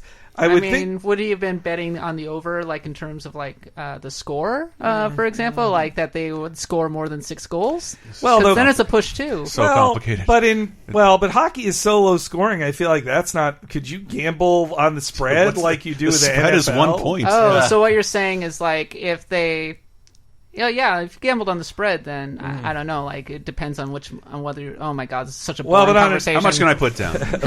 But yeah, on a tie, I would think just all bets they're just like, well, if you didn't bet that there'd be a tie, then we take your money either way. Yeah, pretty much. Marge was nice to Mo when he came to their house in that season 5 episode, but she's just like, I'm too tense to pretend I like you. Yeah, I love her admitting finally, like, I don't like you, Mo. I have no energy to pretend like I do. So then they get to the game, and Lisa's wearing the Lucky Rabbit's head too. Oh, man. And I do love how Apu says, like, save that precious hatred for the game. I love vicious competitive Lisa. Like, I love it anytime she gets outside of her little box of being like sanctimonious, and she either gets to be a kid, as you've said in the past, like that she actually gets to be a kid, like a sibling, or she gets to come out and be like, no, I actually am kind of bloodthirsty, and I'm going to destroy you, Bart. Let me have a bad moment. And Homer is grilling Marge on which child she likes best, and if we find out that the kids love Marge the best, and he's just like, hi kids, when they're both saying hi to Marge and not him. Yeah, that had a moment for me as a kid of realizing, like, I wonder, I would think my dad probably knows that we like, me and my brother, I think like my mom a lot more than him. If we had to pick one. I think Homer puts in the terms like your child versus mine. Yes, yeah, but he won't name the child, but he just says like your child versus mine. And also he's like, Maggie's never done nothing for nobody. And she saves him from brain damage of like. And also gets him a free beer probably. Yes. And that's why I think this is him so being blatantly the worst father. And, like dialing that up to 11 and then showing that he's missing out because of his own obliviousness. It's a great sight gag, though, of Maggie catching really the beer. She kind of like floats up. She is the most athletic she leaps Simpson. up, it's like, bam. Yeah, it's true. It's like she caught a fly baseball. Well, clearly it's in the genes. Like, Lisa has it too.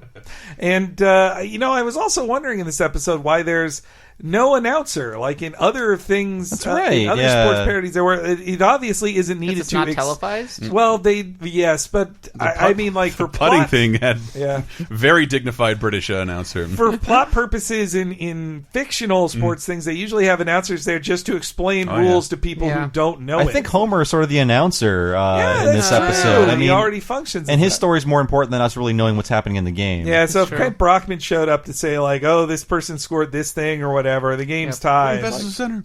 And then we get Krusty singing that national anthem. This has happened 1,000 times before, correct? Well, yeah, I think I feel like this is a reference to Roseanne singing it in like 1990. She sang it correctly, but she did it badly and grabbed her crotch and spit, and people were like, "My word!" Yeah, she tried to do a funny take on it. It was really bad. She was doing like the super high pitched voice, and she wasn't like trying anything. It was kind of disrespectful. They hired Roseanne to sing the national anthem. I mean, that was their first mistake. How good could it have been, ma'am? That was my favorite song about ramparts, and you ruined it. Though they mentioned on the commentary too that like 30 years before this episode, at a boxing match, Robert Goulet sang the anthem wrong too. Now, there have been a ton of bad anthem singing since this episode. You can find like a ton of lists of the 10 worst anthem singings of whatever. They're usually from like an American Idol star. Well, Roseanne was like Roseanne's rendition was like a legit scandal back in the early. Totally. I recall an In Living Color sketch about it. Tiny Toons parodied it too. Of course.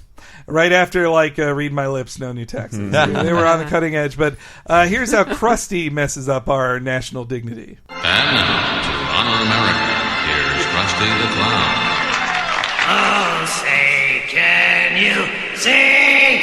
La-da-da-da-da light. What's so proudly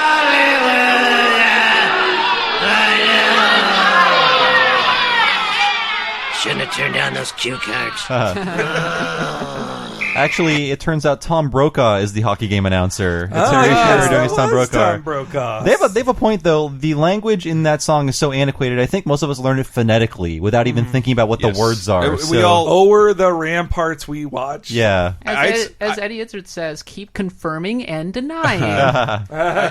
I said something, I guess it was ignorant, like, I can't believe we had to sing the national anthem every day in elementary school at public schools. Yeah. It seems very old-timey, and I'm like, there's no way that still happens. Everybody corrected me. It does still happen. We never did that. We took the Pledge of Allegiance, so. We took the Pledge of Allegiance, and then we always sang one American song. Wow. Either at the end of the day. Very competitive, very patriotic. Yeah. In Catholic school, as part of the separation of church and state, we would say the Our Father over the PA as part of the morning announcements, and then a rickety-ass record of the Star Spangled Banner would play. We had to stand with our hand over our hearts. Wow. So, yes, we had to if you don't mind me getting on my soapbox really quickly, I think it's dumb that they play the national anthem before every single game because, frankly, it cheapens it. It should be only played before a big game like the Super Bowl or the World Cup. Or international game, too. It is just kind of annoying. As it is right now, like, I want to be literally anywhere else than standing up and listening to the dang national anthem again. Take a knee. You get fired. Yeah, well, that was at the last sporting event I went to was last year. I went to an A's game, and this was post Kaepernick, and there were people sitting down, and I honestly would have sat down too, but I was there with my mom and stepdad. I was like, "Oh, they got me the ticket. Mom I loves don't want America." I didn't want to hurt their feelings by making a I'm a scene. national anthem hipster. I was protesting the national anthem before it was cool during the Iraq War. Hello. No, as a kid, I hated. Eventually, I came to be like, why are we we saying this stupid Pledge of Allegiance? Why? Because like Joseph McCarthy thought that the communists were coming in. Like that's how you weed them out. The one's not standing. Put that in the Pledge of Allegiance now. Well, now that we've torn apart the national anthem, I have one more story. I think I might have told this in the Dancing Homer episode. If not, I went to a local wrestling match in maybe 2009, and they started playing, instead of the national anthem, they played Lee Greenwood's "I'm Proud to Be an American," and everyone stood up. That's even worse. My friend and I were like, "Let's go get beers." We did, Yep. and it's just ending as we were coming back with our beers. Everyone is giving us dirty looks, like this is not the national anthem. This is a Lee Greenwood song, and he sucks. I remember that too, and I went to a video game event that was also at a bull riding event. A bull riding event? They made a bull riding video game for the Wii, believe it or not. Oh my god! And that was an event. They had a PR budget at Oakland. They were just having a bull riding event, and so they're like, "Hey, we're come for it." I stayed for 30 minutes until eventually it was like, no offense to the people who are professional bull riders, it is a hard job, but as a thing you watch, is like, this is boring. I am watching. I watched somebody get thrown off a thing after 8 seconds, and then they are put, and then another new person gets on it, and then a clown gets chased occasionally. Though I call it bull shaming. Though at WrestleMania, actually, the tradition is to sing "America the Beautiful," not the national anthem. So it's a little different there. But I was going to say, Lisa's lucky to have all the bullies on her team. I think maybe like Nelson, Jimbo, she has and the goons. They are all there to be the goons to beat up Bart. But also, like, if Lisa's such a good goalie, she misses the first thing thrown at her. That's right. Okay, let's be fair here. Bart has exactly one move, but it's a move that like no 8-year-old should have. That is the slap shot. Slap shot. He's extremely good at getting the puck, getting it on a breakaway, but instead of coming in and doing like actually stick handling around her, he just stops, winds up, and bam, hits like a crushing slap shot that like no 8-year-old goalie can stop. I'm sorry. So I just gotta say, no context for this at all. Like, it's not realistic enough. They need to learn some tactics here, like actually set up and move the puck around the zone and then like get it in. But nope, they rely too heavily on Bart's like slap shot. When you see hockey goals, it's just like with the grace of a curler, like just swish, like gently pushing it through the goalie's legs or something like that. Also, okay, I had a question about goalie masks. Like, so Milhouse has the Jason mask, but meanwhile Lisa has more like kind of almost like a football player face cage guard? or whatever. Yeah. So which did you prefer? What are the pluses and minuses? I mean, the Jason mask is from like the 80s. Yeah. Okay. And I only played in gym class, so I did not have a mask because none of the kids could do slap shots. But you were using a real puck? Oh yeah, we were using a real I've held puck. one of those things. It's heavy as shit. It's heavier than a baseball. But I mean, they were just pushing it around the ice. I mean, they weren't actually like getting air on it. It's really hard to get air on the puck. Really? Let me tell you. So but nobody wears the Jason mask. So I think I caught two mildly funny sign gags for the first time. One is for Moe's Bar, who's advertising at the game. Apparently he can advertise there, but he's still in debt. It says, Moe's Bar, the 70s are back, so let's drink like it. And there's also an ad for there's also an ad for menthol for Laramie cigarettes. It says, hey kids, menthol moose says smoke Laramie. And it's menthol moose who, as we learned in Sideshow Bob Roberts, he exists in the same world as Joe Camel. That's so right. How do we reconcile that, folks? I don't know. Well, and as everybody's really getting into the game and getting bloodthirsty about it, Hans Moleman falls over and everybody gets excited about that. I like the guys like point at him. Yes, yeah. It gets steadily heightened. Like people are going, ah. And Moleman is back to his brown skin instead of the yellow skin. He kind of still fluctuates between the two. Even Marge falls prey to the bloodthirstiness once her child is hurt. He tripped my boy! I demand vengeance! I want vengeance! Jimbo Jones called for tripping. A penalty shot will be taken by Bart Simpson. Oh my God, Marge. A penalty shot with only 4 seconds left. It's your child versus mine. The winner will be showered with praise. The loser will be taunted and booed until my throat is sore. Yes, as we all learned from Itchy and Scratchy Land, violence is fun if it's happening to other people. So it's fun to watch. But then Homer even recognized, like, I am going to taunt them until my throat is sore. Like, my plan is to be cruel to the loser of these two kids. God, Homer's so bad. Okay, I want to have the floor for this next joke because this joke had two different meanings, and one I only accepted as the true meaning recently. So we have up next the Kill Bart line. Can we play that? Stop him, dead little girl! Kill Bart! Kill Bart! Kill Bart! Kill Bart! Kill Bart! Kill Bart! Okay, so originally I thought the joke was, for about 15 to 20 years, that the joke was, oh, actually everybody hates Bart. But the joke is, one side is saying, kill Bart, kill Bart. One side saying, kill Bart, kill Bart. There's a comma in one of them? Yes. Yeah, no, that's how I always read it. Really? Yeah. I always read it like that was the joke, is that one side's like going, like this slight intonation suggests one side wants Bart to kill, and the other side wants Bart killed. For the longest time, I thought it was just like, oh, all this time everyone hated Bart, and that's funny. But it turns out that one side is saying kill, comma, Bart, and you can see it in the captions. It's reflected in the captions. Yes, I was going to say, where's your proof? But I always heard it as that. It's just that tiny little difference, like kill Bart. That's great. Kill That's Bart. what makes the joke so funny. Kill Bart. In Bart. 25 years of hindsight, yes. Yeah, I mean, it's a very hard... I mean, the joke works extremely well on paper. It's kind of hard to communicate with a chant. Like, with the chant, it's hard to communicate that comma, but... subtitle for that joke. Yeah, I like both interpretations. I like the idea that everyone hates Bart, but also they're saying the same things, but it has vastly different meanings. I also like that the whole crowd is reversed, too, that it is the... I know it was an animation saver, and I don't blame them for that, like, because, hey, could you draw 17 different crowds that say words? I was actually surprised by how many unique people they drew in the crowd, and there's also like a really great shot. I forget when it happens. It's a camera shot where the camera is facing Jimbo, and the background sort of like fading into the distance as he approaches the camera. It's like this really technical animation shot that they didn't have to do, but it looks so good. So then Bart and Lisa are facing each other in the penalty shot. It is as dramatic as it could be. And then they have flashbacks that remind me a lot of Lisa's first word, where just seeing the two of them hang out together, they're really sweet. They are well observed, like the ice cream cone, them helping them find the cookies. It did warm my heart as a sibling. I'm like, oh, having a sibling can be nice. It's not all cruelty. I feel like even if you don't have a great relationship with your sibling, you have at least a few happy moments. Not right? me. Not me at all. Not like literally zero? Nope. Wow. Nope. Kat, question for you though: Does the clock tick down during a penalty shot? No, it does not. Yes, I knew something was wrong. That was an error that was not corrected. Yeah, Mike Scully acknowledges it on the commentary too, but it's like, for plot purposes, they have to tie with the time running out. So there's no other way to do it than having the time run out. But also there was no OT. That's true. True.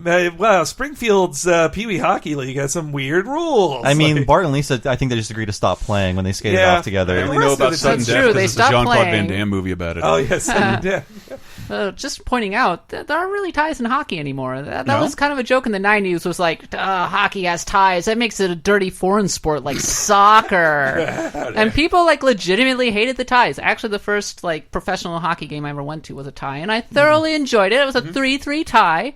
It's a lot of goals for hockey. Yeah. I swear to God, I'm with you. I piss off basketball fans because, like, dude, the score is 100 fucking points. Sure. It's not exciting to score a point in basketball. It's only interesting when you don't, or somebody steals the ball. Or it's the last 2 minutes. Yeah. When they score a goal, like the horn goes off, people's really exciting, people jump up and down. It's a genuine event when a point is scored. Well, I am famous for saying my favorite team sport is baseball because there cannot be ties. There's like maybe one tie ever because in the All-Star game. Yeah, but mainly in Major League Baseball they never have a tie, and it's just like, no, it is a death march until somebody wins. Like, and you as a viewer too are just like, I stayed for 14 innings, but if they end in the next inning, I'll regret not staying. So, and then it's 3 innings later, like it's a 17th inning. I want to go. So baseball is sunk cost fallacy, the sport. Pretty much. Hockey does not have ties anymore. So what do they do? NHL changed the rules. So in 2005, they had a lockout, another lockout, and it lasted a full year. We lost the entire season because of it, and it was brutal, and it nearly killed the sport. They keep putting their keys in the wrong place. But one of the things, they kind of came out and essentially rebooted the sport in a lot of ways. They changed a lot of the rules to encourage offense. And one of the things they did was, instead of having a tie, they changed it so there was a shootout at the end of the game. So you could win to have a shootout. And like later on, they changed it further so that you would have 3-on-3 overtime to increase the odds of a goal being scored. I like the one quarter where it's multi-pucks. That's my favorite part of new that's hockey. Blurn's ball right there. That's true. Man. Multi-ball. There should be more ramps in hockey. There might be ties in Olympic hockey, but I'm pretty sure it ends on a shootout. As someone who played as goalie, I hate that because you just made the whole result of the game come down to the goalie. It's his fault whether you win or lose. That's bullshit. And so then Bart and Lisa are happy while the entire town riots. And the background shot... Simpsons ending. Yeah, and the background shot of the rioters are actually throw down from... their gloves and hug instead of taking the shot. Yeah. And the rioting mob is taken from Bart's inner child. You'll see exactly the same dude strangling the other dude shot from Bart's inner child. So I'll forgive it. Corner cutting there. Again, like... It's a lot of people to move around. Yeah. A lot, yeah. And so Marge is happy, Homer less so.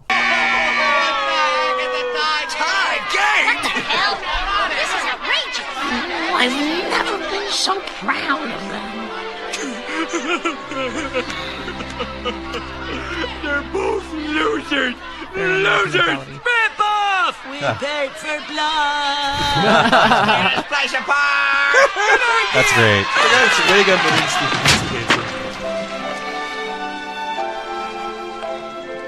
Those kids are like so sweet. If only they had had Pee-wee hockey when I was a lad. Oh well. I love Hank Azaria's grunts, but also the animation of him just ripping into chairs with a crowbar. Yeah, just his, like, you can feel the extra grunt when he goes like, "Rah!" Like it's so that scene at the end, by the way, is a reference to the greatest hocky movie ever made, Slapshot. Yeah. Oh, you're right. One of the best sports movies ever made. Yes, concur. One of the best movies, anyway. Yeah. So there's a riot at the end. So a story before we go. A story David Merkin told on the commentary is that he was not this episode won some award. He won't say which, but it was from a conservative organization. He was like, oh boy, should I go to this ceremony? And he did. And when they played the clip, it ended at Bart and Lisa reconciling. It did not show the riot. So he said on the commentary, my entire speech was me yelling at them for not showing the cynical ending that I wrote. So I don't know what that award was, but I guarantee it, like anything evil had the word family in it. Yeah. Oh my god. Oh man, I forgot that story. It's great. Thank you, David Merkin, for being yourself. But yeah, this was a really good episode. I like them love this episode. in competition. Homer is unforgivable in it, but it is funny. It's funny every time. It's funny every time. I love it. Yeah. Sorry. They really hit the jokes a lot, but like I said, it really speaks to me because I think Lisa might be my favorite character, and like the women's, like the fact that she's like a good athlete, that it has very positive portrayal of female athletics and all that stuff. Like, it's awesome. I like that, and it's hilarious. So many good jokes. It's a good hidden talent episode that doesn't feel cheap, and I really love these episodes we're doing that just have a solid story, no weird B story that distracts us. No mountain of sugar. Exactly. I mean, Lisa's kind of my favorite too because she's the only one who gets real stories, like if they're centered around her. Yeah. But I think it's a legitimate criticism to say that they completely changed the family dynamic. Like Homer is like just complete jerk ass Homer, and this, but like almost out of character. Like he's a sports dad now. Like Bart is a jock, and they like wheel this out again, like when he's playing football later on. Yeah, like Bart has no interest in sports and does not play sports except when the plot demands. And I'm like, okay, yeah, whatever. But I find that jarring to watch in some ways, even if it does make for an entertaining one-off episode. I will forgive it. So thank you everybody for listening to Talking Simpsons. This has been Lisa on Ice, and I have been your host, Bob Mack. You can find me on Twitter as Bob Servo. My other podcast is Retronauts, every Monday at retronauts.com, or just search for Retronauts in your podcast device. It's there. Look for it. And if you want to get into the show, find a topic that you like that involves retro games, of course, and find that corresponding episode. We in this room, except for Kat, have talked about Bart vs. the Space Mutants, and we've also talked about things like Bart's Nightmare, Simpsons video games. But Kat's been on a ton of episodes. Even before I was on the show, goddammit. So please listen to Retronauts. Everybody else, jump in. Yeah, I mean, you'll usually find me on the Final Fantasy episodes. I think we're doing a Final Fantasy VI episode really soon. Look for it in January. Yes, I'm excited. But hi, I'm Kat Bailey, and I run US Gamer. You can find us on usgamer.net, and we write about all of the video games. And we have two podcasts, the US Gamer Podcast, which airs on Wednesdays, and the Axe of the Blood God, which airs on Fridays. That's our RPG podcast. So if you want to hear me get real freaking nerdy about RPGs, which are kind of like sports, actually. They both are stats heavy. You can listen to that. That's on Fridays. So make sure to subscribe and review and rate if you enjoy the sound of my voice or something. But I love that in the Games Press world, like, Like, there are people who are the sports reviewer, and there are the people who are the JRPG reviewer, but there is only one cat who can do it all. Spoiler, sports are actually RPGs. I actually found my opposite number. I found another me. She works for Game Informer. Her name's Kim Wallace. Wow, I didn't know. I knew Kim Wallace was in JRPGs. I did not know. She's into JRPGs, and she's a Chicago Blackhawks fan, which means I hate her. Cat, hack the bone. Meet her and fight her. There can only be one. Well, that's CM Punk's team, so I'm also a fan of it. Oh, my God. Anyway, well, hey, I'm HENEROIG on Twitter. You can follow me there. And if you're a listener to this, but you didn't hear any ads, that's because you're a Patreon supporter. If you did hear ads and you don't want to hear them, and you want to hear an episode in a week early, be a supporter on patreon.com/Talking Simpsons, where you will also find exclusively there every episode of Talking Critic, where we do the same thing, but for the Critic series. Also, a bunch of awesome interviews and videos, like we did chat with Reed Harrison, the writer of the Springfield Files, as well as Paul Provenzano, one of the first executive producers on Simpsons video games, and a sequel interview with the Bill Oakley, where we talk a ton about recent episodes of this show. That's patreon.com/Talking Simpsons. Yeah, and then last and definitely least, Laser Time, the Laser Time Podcast Network. It rules. We did a bunch of Laser Time's a topic-based show, so if you like what we do here, the research and the sound effects and all that shit, you might like Laser Time. Silliest censored movies and music is something people really like that we did recently, and a look at dead theme parks. But we have a bunch more fun stuff for you there. Please listen to the fart episode. It's one of my. I feel like we should have canceled the show after that. 30-2010 is also a show Henry is on from time to time, where we look at the world and pop culture and news 30, 20, and 10 years ago. Real fun. We even cover sports. I won't touch it anymore. When there's I'm always a Super wrong. Bowl, I'll bring it up, or the AFL Super Bowl. But yes. Super Bowls, I don't know anything about that. And then we've streamed a bunch of bad Simpsons games on our YouTube channel, youtube.com/LaserTime. And we have a Patreon, patreon.com/LaserTime. Simpsons movie commentary is up there with you guys. How about that? Yeah, please check it out. Thanks, guys. Thank you so much for listening. We'll be back next week with Homer Bad Man. See you then. No.